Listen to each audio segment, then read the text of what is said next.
마태복음 22장 말씀 보도록 하겠습니다.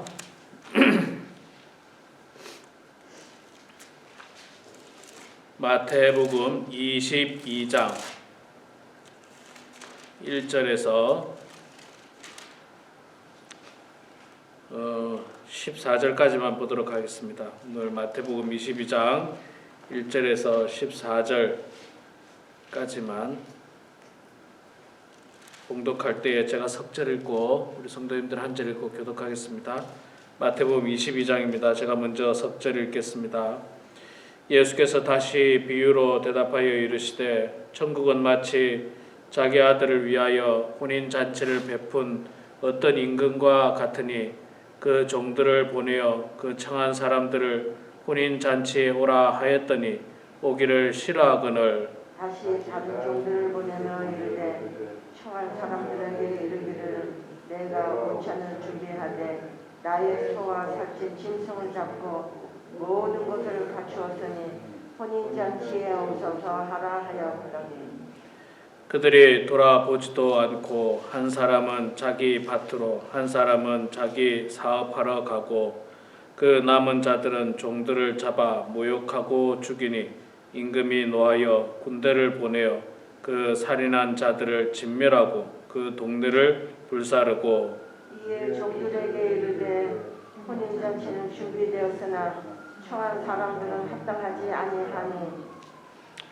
내 거리 길에 가서 사람을 만나는 대로 혼인잔치에 청하여 오라 한데 종들이 길에 나아가 악한 자나 선한 자나 만나는 대로 모두 데려오니 혼인잔치에 손님들이 가득한지라 임금이 손님들을 보러 들어올새 거기서 예복을 입지 않는 한 사람을 보고 이르되 친구여 어찌하여 예복을 입지 않고 여기 들어왔느냐 하니 그가 아무 말도 못하거든 임금이 사환들에게 말하되 그 손발을 묶어 바깥 어두운 데에 내던지라 거기서 슬피 울며 이를 갈게 되리라 하니라. 청함을 받은 자는 많되 택함을 입은 자는 적으니라. 아멘. 아멘.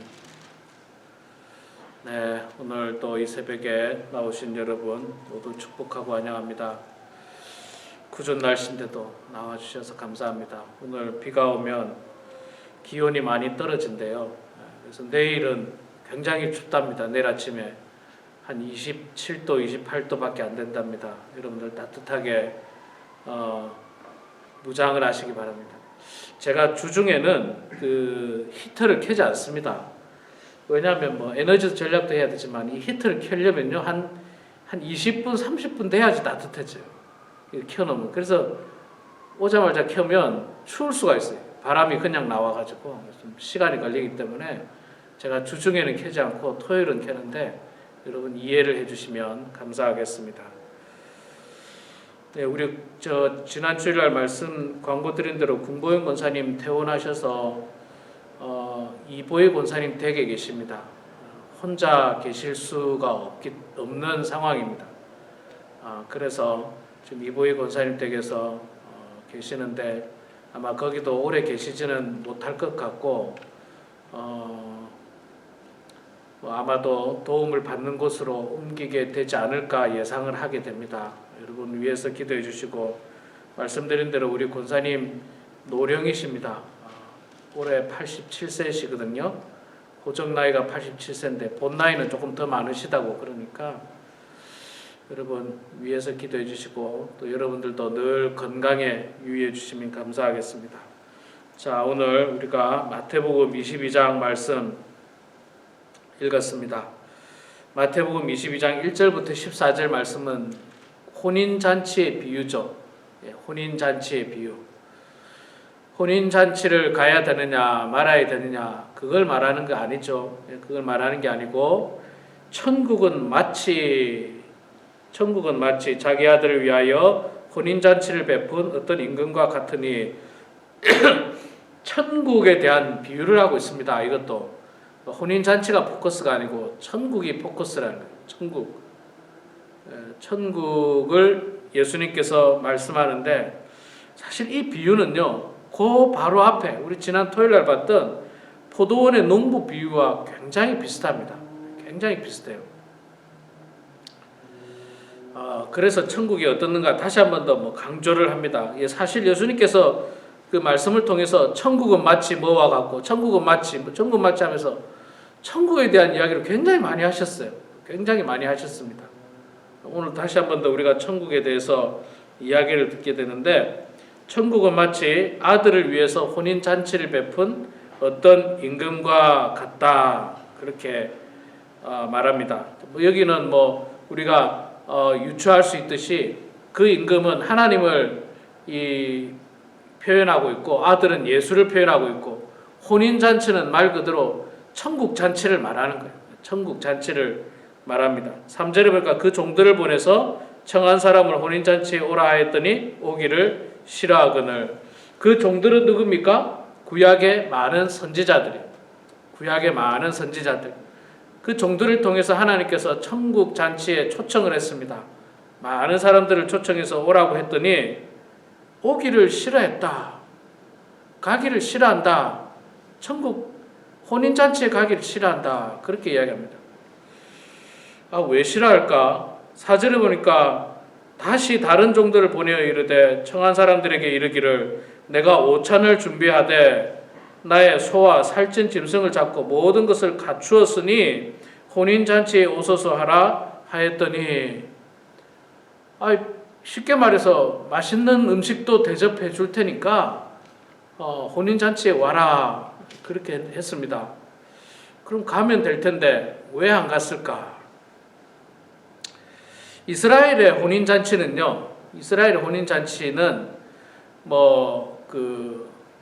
우리는 1시간 정도 결혼식 하잖아요. 1시간이나 2시간, 식사까지 하면 3시간, 4시간. 이스라엘은 하루 종일 하고요. 그 다음에 더 나아가서는 일주일씩 하고요. 그렇습니다. 그러니까 이게 사실은 이 풍습이에요. 그 나라 풍습이니까 이게 시간을 빼앗기죠. 사업도 해야 되고 안 간 사람들이 뭐라고 합니까? 5절에 보니까 그들이 돌아보지도 않고 한 사람은 자기 밭으로 한 사람은 자기 사업하러 갔다. 자기 일하러 가는 거예요. 혼인잔치에 가면 시간 뺏기고 내 지금 사업해야 되는데 밭에 가서 지금 풀 뽑아야 되는데 씨 뿌려야 되는데 내가 지금 할 일이 많은데 난 혼인잔치에 못 간다. 그렇게 말할 수도 있습니다. 요즘 같으면은 왜 혼인잔치에 못 갈까? 가는데 또 시간도 빼앗길 뿐만 아니라 갈 때 빈손으로 갈 수 없으니까 축의금이라도 들고 가야 되니까 그거 내기 싫고 어쨌든 내가 손해보기 싫은 거예요. 혼인잔치에 가면 내가 시간을 빼앗기든지 물질을 빼앗기든지 드려야 되든지 선물을 줘야 되든지 하여간 내가 손해본다고 생각하는 거예요. 그래서 안 가요. 그래서 안 갑니다. 그래요. 안 갈 수는 있습니다. 안 가는 것도 안타까운 일이지만 안 갈 수는 있는데 참 나쁜 사람은요. 안 가는 정도가 아니라 어떻게 했습니까? 6절에 보니까 그 남은 자들은 종들을 잡아 모욕하고 죽이니 혼인잔치에 초청하러 종을 보냈는데 그 종을 모욕하고 죽였다. 그 종은 아까 제가 말씀드렸듯이 구약의 선지자라고 했죠. 이스라엘 백성들이 하나님께서 보낸 선지자들을 어떻게 했습니까? 그들을 하나같이 모욕하고 또 핍박하고 심지어는 죽이고 이런 일들을 했죠. 실제로 많은 선지자들이 이사야 선지자도 그랬고 예레미야 선지자도 그랬고 에스겔 선지자도 그랬고 다 하나님의 종이 천국 잔치에 대한 메시지를 복음을 선포하러 갔지만 사람들은 그 말씀을 안 들을 뿐만 아니라 안 듣는 것까지는 어쩔 수 없습니다. 혼인잔치 안 가는 것까지는 어쩔 수 없습니다. 근데 안 듣는 것뿐만 아니라 오히려 그 선지자들을 모욕하고 죽이고 핍박하고 이런 일들에 앞장섰다는 겁니다. 그럴 필요가 없잖아요. 그런데 왜 이들을 죽였느냐면 내가 하기 싫은 걸 자꾸 하라니까 그게 불편한 거예요. 내가 하기 싫은 걸 자꾸 하라니까. 자, 그래서 결국에는 임금이 노하여 군대를 보내 그 살인한 자들을 진멸하고 그 동네를 불사르고 하나님께서 심판하신다는 거죠. 혼인잔치에 뭐 안 온 것도 안 온 거지만 그거보다도 당신의 종을 모욕하고 핍박하고 죽였던 사람들에 대해서 하나님께서 심판하십니다. 자, 그리고 또 길에 나가서 사람들을 막 오라 합니다. 막 이 사람 저 사람 막 부릅니다. 그냥 막 불러요. 제가 볼 때는 이제 앞부분에서는 이제 청한 사람은 아마도 유대인을 좀 상징하는 게 아닌가 그런 생각하고요. 이 10절 이하에 보면 종들이 길에 나가 악한 자나 선한 자나 이방인이나 뭐 유대인이나 아마 다 부른 것 같아요. 다 불러서 뭐 어떤 사람인지 다 불렀습니다. 다 불러서 혼인잔치로 갔는데 그 임금이 혼인잔치에 들어가서 보니까 어떤 사람이 혼인잔치에 전혀 어울리지 않는 예복을 입고 왔어요. 전혀 어울리지 않는 옷, 예복이 아니고 전혀 어울리지 않는, 뭐 예를 들어서 잠옷을 입고 왔다든지 무슨 체육복을 입고 왔다든지 결혼식 하는데, 지금도 여러분 그렇지 않습니까? 결혼식 하는데 체육복 입고 올 수는 없잖아요. 예, 또 뭐 결혼식 하는데 무슨 뭐 짧은 반바지 입고 뭐 티셔츠 하나 입고 모양이 예의에 어긋나는 옷이잖아요. 예의에 어긋나는 옷. 자, 이것과 함께 있잖아요. 천국 잔치는, 혼인 잔치는 거기에 걸맞는 옷을 입고 가야 됩니다. 그럼 여러분, 거기에 걸맞는 옷은 뭐냐면 예수님께서 말씀하시는 거룩한 옷, 그 다음에 빛의 갑옷, 이런 것들을 상징하는 거예요. 이런 것들. 뭐 엄청나게 비싼 옷을 입고 갈 필요는 없습니다. 오래된 옷이라도 깨끗한 옷을 입고 가면 됩니다. 여러분, 이거 제가 입고 있는 이 위에 옷 양복 있잖아요. 위에 게 이게 언제 입었던 옷이냐면 제가 결혼식 날 입은 옷이에요. 지금부터 25년 전에 옷입니다. 25년 전에. 그럼 뭐 괜찮지 않습니까? 모양이 그냥 오래되더라도 깨끗하게 해서 뭐 입으면 그렇게 나쁘지 않습니다. 그런데 전혀 여기에 어울리지 않도록 티셔츠 입으면서는 안 된다는 거예요. 자, 천국에 청함을 받아서 갈 수는 있는데 그 앞에서 심판을 하는 거예요. 어떤 옷을 입었는지, 그러니까 어떤 삶을 살았는지를 보시는 거예요. 하나님께서 어떤 삶을 살았는지, 저 사람이 천국 잔치에 들어갈 수 있는 삶을 살았느냐, 아니면 전혀 천국 잔치에 들어갈 수 없는 형편없는 인생을 살았느냐, 그걸 하나님께서 보신다는 거예요. 그걸 보시는 거예요. 그래서 형편없는 인생을 산 사람은요, 천국 잔치에 못 들어갑니다. 못 들어가요. 체육복 입고 들어갈 수는 없어요. 그건 곤란합니다. 그건 곤란해요. 우리 교회 다니는 사람들도 형편없는 인생을 만약에 살았다. 뭐 남 속이고 나쁜 짓 하고 뭐 늘 죄악 가운데 살고 그랬는데 교회는 다녀. 그럼 천국에 들어갈 수 있느냐? 저는 못 들어간다고 생각합니다. 또 제가 늘 이야기하지만 목사라는 직분 가지고 천국 들어갈 수 있느냐? 그것 가지고 안 돼요. 목사라는 직분 가지고도 안 돼요. 그것 가지고는 안 됩니다. 직분이 아니라 삶이에요. 삶. 어떤 인생을 살았느냐? 목사로서 어떤 사명을 잘 감당했느냐? 또 그리스도의 말씀대로 그 성품을 본받아서 살았느냐? 이게 필요한 예복이지. 나는 목사니까 무조건 들어가겠죠. 목사니까 무조건 들어가겠죠. 그렇지 않습니다. 저는 제가 목사지만 제가 그 사실을 너무너무 잘 알고 있습니다. 너무너무 잘 알고 있기 때문에 이 목회자도 하나님 앞에 진실하지 않으면 안 됩니다. 정말 안 돼요. 진실하지 않으면 안 되고 말씀대로 살려고 부단히 애쓰고 노력해야 돼요. 물론 우리가 실패할 수도 있어요. 실수할 수도 있습니다. 말씀대로 살다가 갑자기 우리가 잘못할 수도 있어요. 죄를 지을 수도 있습니다. 그때마다 통회하고 자복하고 회개하는 마음으로 다시 변화된 인생을 살면 돼요. 다시. 물론 그것들이 계속해서 상습적으로 반복되면 안 되겠지만 정말 실수로 그런 일을 했다면 회개하고 다시 변화된 인생을 살면서 하나님 앞에 늘 기도하면서 하나님 나를 불쌍히 여겨 주십시오. 내가 목사가 아니라 내가 세리였고 내가 창녀였습니다. 하나님 나의 죄를 용서하시고 나를 불쌍히 여겨 주시고 나를 하나님의 천국 잔치에 들어갈 수 있도록 해주십시오. 이런 마음으로 우리가 신앙생활 해야지. 나는 막 우리 아버지가 대제사장이고 우리 조상이 뭐 대제사장의 가문이고 그건 아무 상관이 없어요. 아무 상관이 없습니다. 우리 사랑하는 성도 여러분, 오늘 말씀을 통해서 하나님은 지금도 많은 사람들을 부릅니다.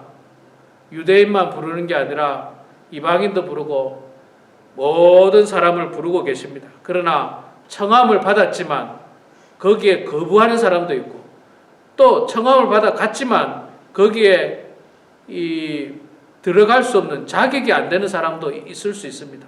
우리 모두는 천국에 들어가기에 다 자격이 되는 거룩한 예복을 입어서 정말 천국 잔치에서 하나님과 함께 기쁨으로 영광 올려드리는 그런 우리 모두가 되길 주 이름으로 축원합니다.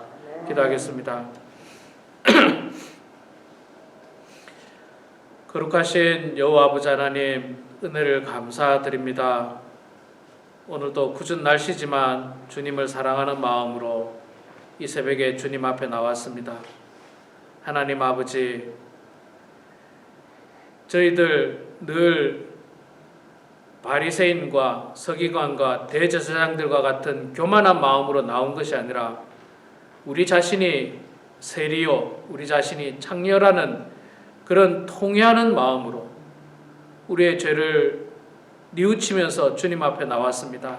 하나님, 새벽마다 주님 앞에 기도할 때 교만한 기도가 아니라 가장 겸손한 기도를 하나님 앞에 드리는 우리 모두가 되게 하여 주시옵소서. 하나님께서 많은 사람들을 천국 잔치에 초청했지만 그러나 유대인들은 거부하였고 또한 그 종들을 핍박하고 모욕하고 죽이는 데 앞장섰는데 하나님 아버지, 우리는 결단코 그런 어리석음을 범하지 않도록 도와주시고 하나님의 부름에 응답하는 종들 되게 하여 주시옵소서. 또한 우리 모두가 천국 잔치에 들어가기에 부족함이 없는 자격이 안 되는 사람 되지 않도록 도와주시고 충분한 자격이 되어 거룩한 예복을 입고 그 천국 잔치에 들어갈 수 있도록 하나님 아버지 도와주시옵소서. 우리가 이 땅에 살아갈 동안 그 자격을 잘 갖출 수 있도록 도와주시고 정말 하나님 앞에 바르고 온전한 삶을 통하여 예수 그리스도를 본받는 인생을 통해서 그 거룩한 예복을 입고 주님 앞에 나아갈 수 있도록 도와주시옵소서. 아버지 하나님, 우리 범원 한인교회를 사랑해 주셔서 우리 교회 사랑하는 모든 성도들 주님 불쌍히 여겨 주시옵소서. 연로하신 성도님들 주님 강건하게 해주시고 하나님께서 함께하여 주시옵기를 주여 간절히 빌고 원하옵나이다. 어떤 이유인지는 알 수 없지만 여러 가지 이유를 가지고 장기간 결석하는 성도도 있습니다. 하나님 아버지, 그들의 삶을 보살펴 주시고 주님께서 함께하여 주셔서 모든 마음 가운데 있는 모든 생각들 가운데 정말 선한 생각을 가지고 주님만을 바라보면서 주님의 몸된 교회에 출석하며 온전한 신앙생활을 할 수 있도록 하나님 도와주시옵소서. 지난 주일에 새로운 교우를 또 보내주시니 감사합니다. 하나님 아버지, 우리 교회 잘 정작할 수 있도록 주님 도와주시고 우리 교회가 모든 사람들을 품을 수 있는 그런 넉넉한 마음들을 또한 다 가질 수 있도록 아버지 도와주시옵소서. 환우들을 불쌍히 여겨주시고 슬픔을 당한 가정을 주님께서 함께해 주셔서 우리 모든 성도들이 서로를 위해 기도해주는 아름다운 관계가 되게 하여 주시옵소서. 오늘도 주님 앞에 나온 성도님들 계십니다. 간절한 마음으로 주님 앞에 나와 기도합니다. 가정의 문제, 영적인 문제, 인생의 문제, 또한 우리 교회를 위하여 기도할 때마다 우리의 기도를 들어주시고 응답해 주셔서 하나님의 뜻 가운데 모든 일들이 이루어지게 하여 주시옵소서. 감사드리며 살아계신 예수님의 이름으로 기도드리옵나이다. 아멘.